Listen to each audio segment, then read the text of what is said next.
There's like a hair on me. Hi guys, welcome back to my channel. I hope you're having a great day so far, and here we are, somehow the final monthly favourites of 2020. Reason being that at the end of December I will be doing my yearly favourites, my 2020 whole year faves and fails. So this is the last monthly faves and fails for the year, and I have a pretty select number of items that I have either loved or not so much this month that I want to share with you. A bit of something for everybody. I've got a skincare item, I've got some nail item, some makeup, a perfume, some brushes, some clothing and some hair stuff. So there's a little bit of something for everybody, but we haven't gone nuts because, you know, 'tis the season for giving and also receiving, but you know, we have to calm down. So let's start off with my Pat McGrath purchases. So as you may or may not know, Pat McGrath has currently got a sale. I think it's still on at the point of filming. I don't know if it's still on when this will go up because it will be in a couple of days time. So who knows, it may have ended by now. But I picked up another few items from her this month. All of them, in fact, yes, all of them, from her Celestial Divinity. I think that's what the collection is called, her holiday collection. First up, this is Interstellar Icons, which I've had for a bit longer. I think, did I buy this from Selfridges maybe? I can't remember. I've forgotten where I got it from. What's going on? But yeah, I've had this for a little bit longer. I just don't know why. I'm so sorry. But this one I absolutely love. It's beautiful. This is a made in USA, which the large mothership Mega is also made in the USA. And I will say there is a noticeable difference in quality when I talk about Risque Rose in a moment. But this one is beautiful. The blue is glorious. As I talked about this recently in my ranking video, it's not my ultimate favourite palette. Reason being that there's no mattes in here. You can kind of, you know, you can get a finished look out of it. But for me, I feel like I wish there was another shade, or I just wish there was a matte or a slightly deeper satiny matte, or one or the other, richer brown, so that I can kind of finish the whole look or get a couple of looks even out of here without dipping into another palette. But it's beautiful, it's glorious. This blue is just stunning, and actually this peachy shade up here as well, these two shades just make this palette for me, like, I'm really happy with it because I just think they're glorious. And I don't really have any shades like this blue. It's just perfect and beautiful and very eye-catching on the lid. It's gonna be a wipe day today. Gonna have to get my wipes out. Now, the Risque Rose, this was a very recent purchase. So I picked this up when her sale started. I'd had my eye on this for a long time, and I actually put this on my Christmas list instead of just purchasing it. I thought I'll put it on my Christmas list. I can wait for it. I don't need it. And then the sale hit and I thought, oh, if no one's going to buy me this for Christmas, you know, your list, it's a selection situation. There's no guarantees that you're going to get everything on the list. So if no one was going to get me this, I thought, oh, it's on sale right now. And I knew I definitely wanted it. I watched a lot of reviews and I fell deeper and deeper in love with this little palette. So I thought, you know, what was it, £20 off the price that it was on Selfridges. At that point I had a code as well as the discount that she was already offering that made it like less than £35. So it was a bargain, it was a steal. I knew I wanted it anyway, so I decided to pick it up in the sale. Don't worry, I've alerted everybody who's received my list, don't worry. I checked all my boxes. This palette, it's what I have on my eyes today, and I am fully head over heels in love. In fact, if I was going to recommend one item from her holiday collection, it would be this one. I feel like it's deeply special, very special. And I don't say that about a lot of things, but because, you know, we do have a lot of makeup in this house. And so for something to be really special, and me to tell you that it's really special and it's different and it's unique and it offers me something I don't have, and I'm head over heels for it. You don't hear it that often, I don't think. But yeah, this is made in Italy, as my friend Alicia would say. So you definitely do notice a formula difference between this palette and the Interstellar Icons and the Mothership Mega. The formulas in the other palettes are absolutely fine, they're great, This is spectacular. Every shade in here, spectacular. The satin and the matte, the blend is like seamless. You can blend them forever until you cannot see where one shade starts and the other ends. It's just seamlessly glorious. Both shades, spectacular. These two shimmers, this one is just so unique and stunning, like off the charts stunning, and this shade too. And I think the fact that these are your two shimmers in here and these are your two kind of crease or blending shades, it actually gives you like 2 or 3 options that are completely different looks. You can just go in with this one and make a really smoky sort of aubergine brown crease lid shade, and then go in with this one and it's going to be a completely different look than if you use this on the lid. And if you incorporate the pink, it's actually the most cleverly thought out, diverse, versatile quad that I could possibly envision. It doesn't just do one thing, it does 2, 3, even 4 totally different looks that are just in this palette without reaching into anything else. I love it, I adore it. Every shade in here. The formula is her best ever and I'm head over heels. This pink, I think when I saw the pictures, this is why I think I didn't realise I needed this palette or didn't think I wanted it, because the pink, it just looks so fuchsia that it wasn't my thing really. But actually on the lid blended out, it's not. Let me get you closer. So here are the swatches and here are my eyeballs. So you can see I've got both the satin and the matte blended into my crease. As you can see together, that pink, it doesn't become like super crazy, overwhelming fuchsia. It's just actually much softer than you think. On the lid, I have lavendering, which is that stunning shift. It goes from like a lavender to almost like a white, but the sheen on it is insane. And then I have this shade on kind of the inner third. I just die. It's just so much more wearable, workable, and just the formula is insane. I mean, look at that. I'm just dying. It's just me in a quad. Somehow it's perfect. So yeah, if you wanted to know what I think as far as which quad, it's absolutely Risque Rose. I think she's just heavenly. I love Interstellar Icons as well, but I think Risque Rose has a better formula, being Italian made versus USA made.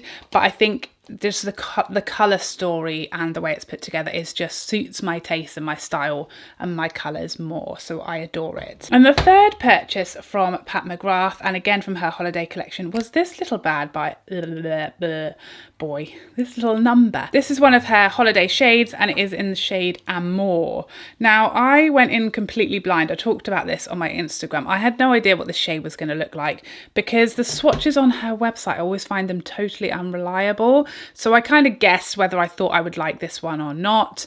And it's just beautiful. It's quite different. People are asking me for comparisons on my Instagram and I couldn't find anything close to it, to be honest. It's quite a unique shade. It's almost like a rose coral is the best description I can give you. It's a very creamy, comfortable matte as well. A beautiful opaque, creamy, rich matte. Creamier, I feel like, than her usual mattes, but yeah, this stunning packaging as well with the gold heart. I love it, and I really enjoyed it and was pleasantly surprised because I wasn't sure it was going to be my colour, but I do like it. We may as well continue with the lips while we're here, while we're talking about the lips. So I know this isn't a this month, and I know I've already talked about my Lisa Eldridge lip collection, and I know you're going to hate my guts if you didn't manage to get this one. This is the lipstick that I'm wearing right now, and this is the shade Affair. I know you all hate me because it's sold out, but this is for the people who did also pick it up, purchase it, or want to if it ever was to return. So this month, I decided to seek out some advice from Lisa about liners, which lip liners to use with this shade. This is like my perfect nude shade, but I wanted to know, to like, you know, vamp it up a little bit. What liners should I wear with this? So I went onto Lisa's website. She suggests 2 liners to go with Affair. Now, if you don't know, Lisa always has a guide of liners to go with her lipsticks. Now she has her own liners, but they're not available as individuals. So she still has a list that incorporates her liners, but it also gives other alternatives, many of which are affordable. But I already had one in my collection, and this was Max Spice, which I really had not considered to use until she suggested it. So here is Spice, and you can probably see it's almost identical. So I already had that shade and it worked really, really nicely. The other one she suggested, if you wanted a bit of a deeper shade to use as a liner, a bit deeper than Velvet Affair, was Max Hover.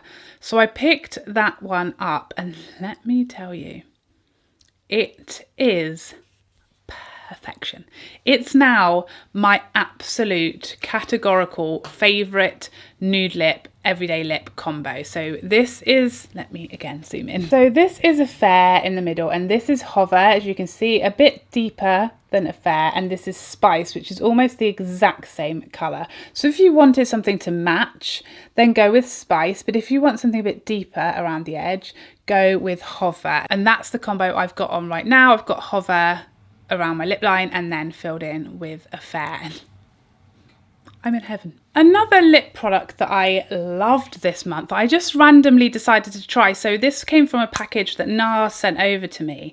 This is the shade Gypsy, and I didn't realise when they sent it that this is actually a sheer formula. I just thought it just happened that, you know, the formula was sheerer than I expected it to be and more balmy than I expected it to be. But this is like such a great winter staple. One, because it's quite a sort of wintry, almost like a berry nude shade, but two, it's so hydrating, sheer, comfortable, easy to wear, don't need a mirror to apply it. That has been like my go-to kind of school run lip, because it's kind to your lips, it feels nice, it kind of looks like your lips but better, but you know, with a bit of shine and health to them, which at the moment my lips don't know anything about health, don't know her, forgotten what it means.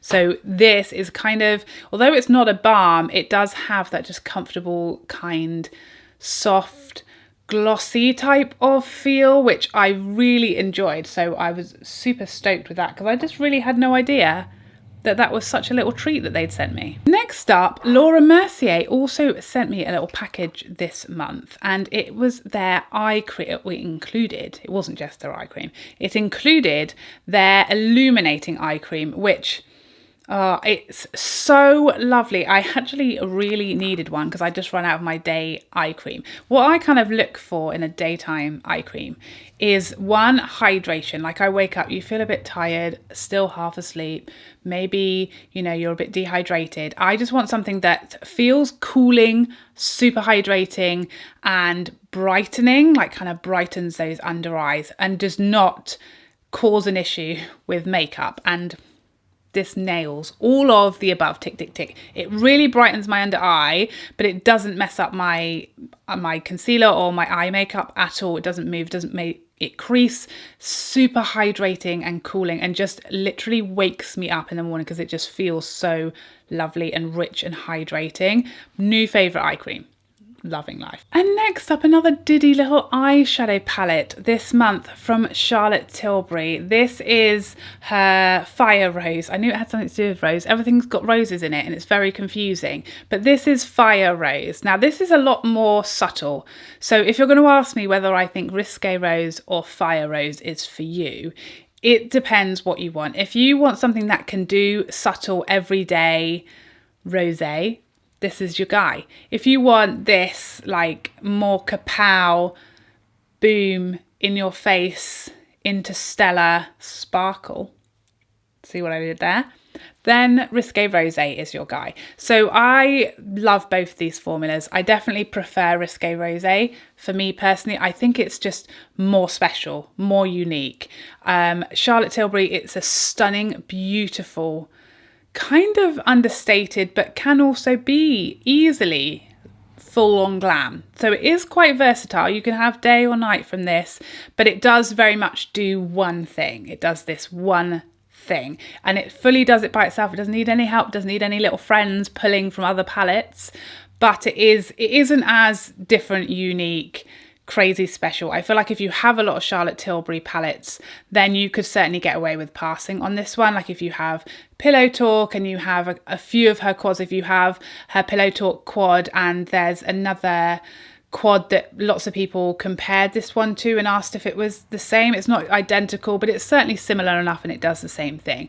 But I absolutely love this. I love Charlotte Tilbury's formula. I love the new special shade that she's got in here. Super like sparkly and just Christmassy. A glorious palette. But yeah, if you wanted to ask me which I prefer, Risque Rose for me, it's just a bit more special. And I want to update you on my holiday set from Rephr. These are now filthy and very, very well used. As I suspected, the 24 brush is like my holy grail foundation brush. I love it. It's just that much bigger and it does my whole face in like 10 seconds flat. It gives me the perfect amount of coverage, but it's just the perfect size, shape, everything for me for a foundation brush. I just absolutely love it. Very easy to clean as well, although you wouldn't know, but you know, we'll clean them on Sunday, okay? This powder brush, so this is number 25. This is the powder brush I've been living, dreaming, waiting for. I don't use a lot of powder, as you know, but I have kind of struggled to find the perfect like setting brush that's big enough, that's fluffy enough, that can apply just a little amount without sort of stapling on a whole powder pot. This is it for me. It's just lovely and fluffy and light and airy, so you don't have to apply a whole lot. I can easily just dot this in my powder and it's just the finest little veil that doesn't disturb anything because it's just so light and soft and fluffy. It's perfect for powder. And then the little baby diddly. This is a cutie. I used this for this little detail on my lower lash line today. It's just, you couldn't get a smaller, finer, more detailed brush if you shrunk one down via the method they used in Honey, I Shrunk the Kids. It might be smaller, I guess, but I don't think it would have the quality of Rephr. Just saying. But this is, as I said before in my haul video, a lovely little set. I absolutely stand by everything that I thought these would be, as brilliant as they are, and I'm super happy with it, and I think it's a great gift as well. Rephr have got lots of offers going on at the moment over Black Friday weekend and all of that jazz. So keep your eyes peeled is what I'm saying. Next up, a nail varnish that made all my dreams come true this month, and this is from Essie. It's the shade, what is she called? Precious Cargo Go. Okay. Now, if you know me, you will know that I'm an OPI girl. I pretty much only buy OPI, I was going to say shadows, varnishes, nail varnishes. We're doing nails now, Charlotte. We've moved on. I love the formula, the brush. They last very, very well. They don't like chip. They have the perfect opacity. I love the formula. So I really only buy OPI, but I really wanted the perfect like olive khaki green and I couldn't find it. OPI had one that was in from a collection years ago but that has long gone, and then this one popped up in my Google Images search and I thought, sure, why not? Let's give it a go. Now, I will say I don't love the brush of this. Is like I definitely prefer the OPI brush, the Essie brush. It's a little bit, it's just not as smooth and glidey as the OPI one, but the formula is nice. It only takes a couple of coats and the colour is exactly what I've been looking for. So this is like the new love of my life. I haven't got it on today, unfortunately, but I have worn it in a few videos recently, so you can see what it likes. I don't know what it likes. You can see what it looks like in a previous video. And next up, a very, very oldie, but a newie to me, and it is Natasha Denona's Bieber. How could this not be in my favourites? I have been talking about this for so long, and I've told you guys, I've been waiting to purchase this for literal years, like a year. I'd say I've wanted this for. What's happening in my hair? By the way, I'm steaming up. That's the kind of day I'm having. How about you? But yeah, it's everything I dreamed of. It is. And I'm glad I waited so long because I got it at like almost half price. So I'm super stoked. And I think I love it even more because I feel like I got such a good deal on it. But it's just everything I dreamed of and more.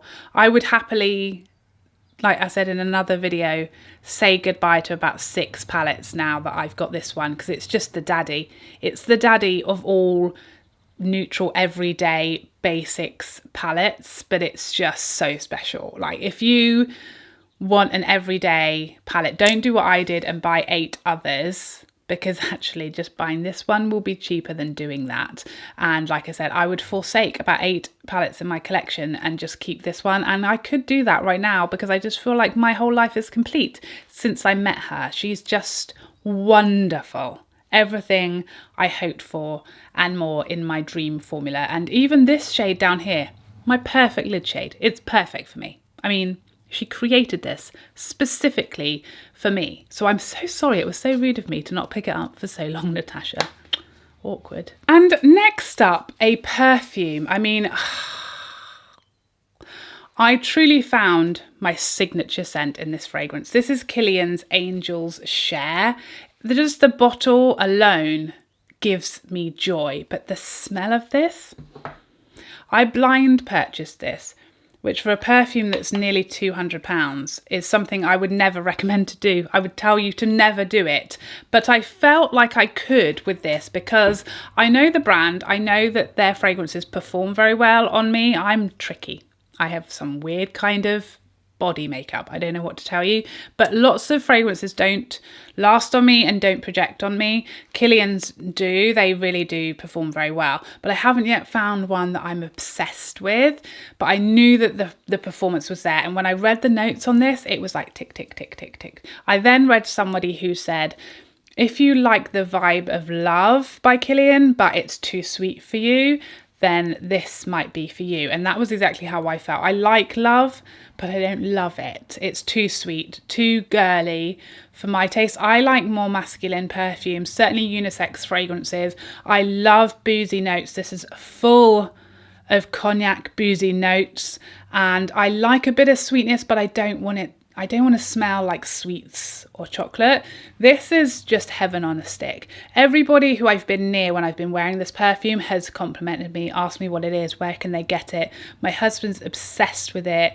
Like the other day I had a hoodie on that I hadn't worn for like 3 days, and I'd sprayed it when I'd worn it a few days ago, and I put it back on and he was like, oh, your perfume's amazing. I was like, I haven't even put perfume on today. This is 3 days old on my jumper. It lasts through a shower, through the gym, through an entire day. When I wake up in the morning, I can still smell it on me. It's an absolute blinder. I can't say enough good things. I'm obsessed with it. I'm praying and I'm begging and I'm asking them to make it permanent because it keeps selling out everywhere. So I'm so sorry if you can't get hold of it.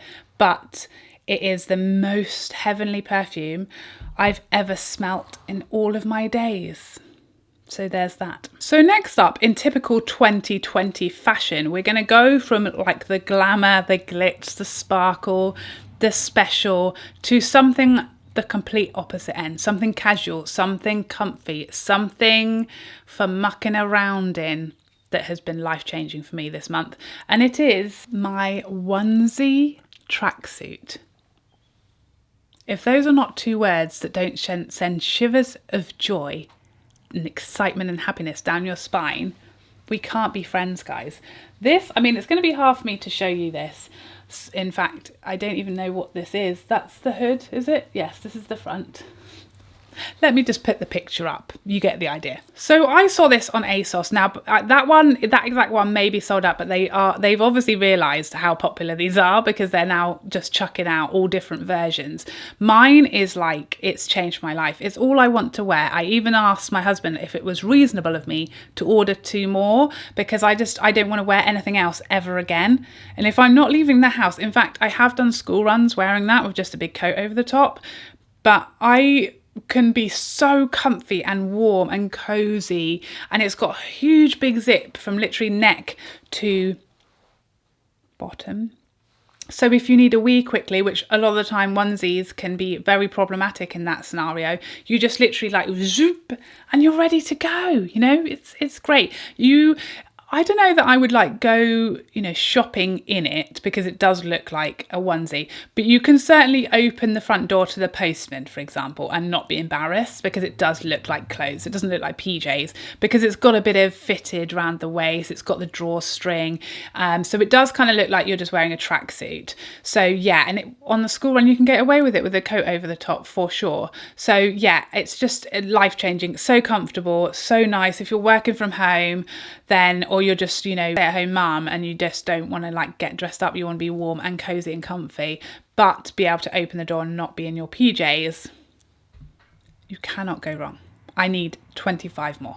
Next up, my Hot Rise brush. Now you can probably tell that I've used this quite quickly, briefly this morning, and it just gives me a bit of zhuzh, a bit of shape, a bit of something, a bit of lift, a little bit of shape is what I could say. It just something to my hair. I used it very, very quickly and not fully and not properly and not through my whole hair this morning because I just wanted to spend 10 minutes. But it just took me from like dead straight, flat as a pancake hair to just having a bit of movement and shape and zhuzh, but in like no time or effort whatsoever. I really, really love this. I don't feel like I'm damaging my hair. It doesn't get super, super hot.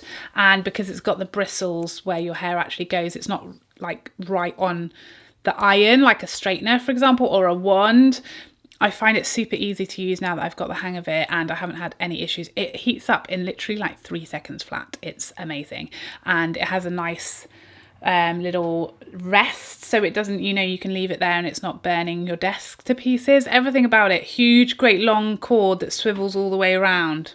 It's just so well thought out. This bit doesn't get hot. If you're an idiot at hair like I am, you can't really go wrong, apart from don't do what I did the first time and wrap your hair around and try and pull it out, because that is how you go wrong and get bald. So that, I believe, is all of my favourites. I really thought this was going to be a short video, you know, but it isn't, is it? So I can only apologise. I have 2 products which I don't want to call fails because it seems so harsh, but I'm going to say that they also weren't faves. They were They were finds, that's what they were. Faves and finds is what we're going for this month. I think it's a bit rude to say fail about somebody's hard-worked product. And yeah, you get it, you get it. So first up, this is Huda's Naughty palette. Now, the colour story, love it. Perfection, love everything about it. But there are a few things that stop this from being a fave for me. One is this pointless shade down here. 2 is the fact that there are a fair number of repeat shades that are very, very similar. I spoke about how these swirly shades kind of disguise the fact that they're like actually exactly like another shade in the palette. They look different because of the swirls, but in reality, they are like a copy of another shade. There's a lot that I like about it. It looks nice. It's a beautiful colour story. It's fairly easy to work with. There are a couple of trickier blend mattes in here, but I like the looks I come out with. And this is what I talked about in the review of this palette, is it's a like, not a love. I feel like I'm always a little underwhelmed. Like when I did my eyes this morning, I was just like, ugh, I was in heaven. I was loving it. Everything I put on my eye, I was like, oh yes, oh yeah, love it, love it, love it, love it. That's how I felt doing my eyes this morning. When I use this, I'm just like, sure, okay, it's fine. Yeah, no, it looks fine. That's how I feel about this one. So for me, it's definitely not a fail. It's got some good things about it, but it also has some negatives as well. Yeah, so that's how I kind of feel about it. I think if you have a big Huda collection, it's just going to be full of shades you already have from the brand. So that's another thing to think about. I hate the names of the shades, and I know a lot of you, in fact, almost all of you felt the same way. I think I had 2 people who liked them or didn't have an issue with them. Everybody else hated it like I do. So yeah, I also, the fact that there's a giant naughty written across the front, and if I put this on display on my, it's just like, it feels, I can't think of another word to use other than naff, but that seems harsh at the same time, but it's just not my thing.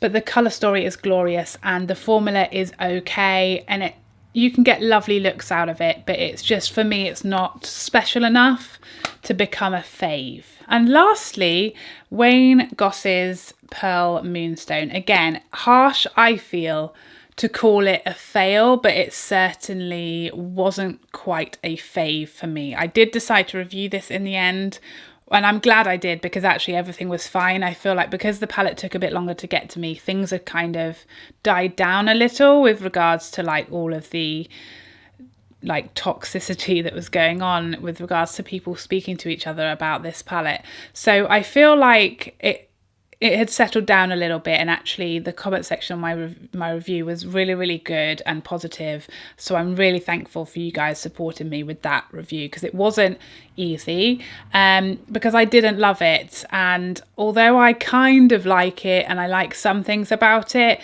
for me, I'm going to have to call this a fine, because it just didn't quite come together. It's just a slight miss. Reason mainly being for the amount of fallout in the shadows, for the kind of slight lacking opacity of a couple of shades, and the redundancy of 3 shades that ultimately all look the same when on the eye. So for me, someone put it perfectly actually in my comments on my review of this, where they said, so are you saying it should have just been a quad? And I was like, yes, that is exactly what it should have been. We should have had just a quad. We could have kicked out this black, had 2 very different matte bluish greys, one, you know, lighter, and one really rich, creamy, deeper blue grey, this teal, and then a shimmer that works on the lid and as a highlight, maybe a creamy like shift shade, a duochrome or something like that, that was lighter, that would give you a few options, and it would be way more versatile, more affordable, with less shadows.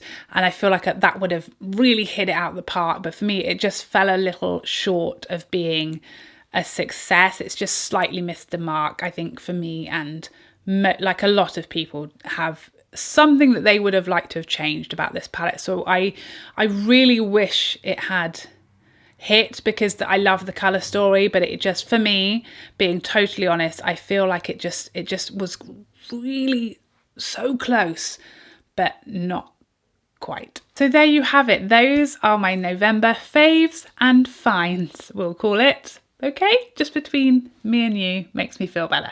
I hope you enjoyed this video. I can't wait to share my yearly faves and fails with you in the next month. I would love to see you in another video. Otherwise, take care for now. Bye, bye, bye, bye, bye.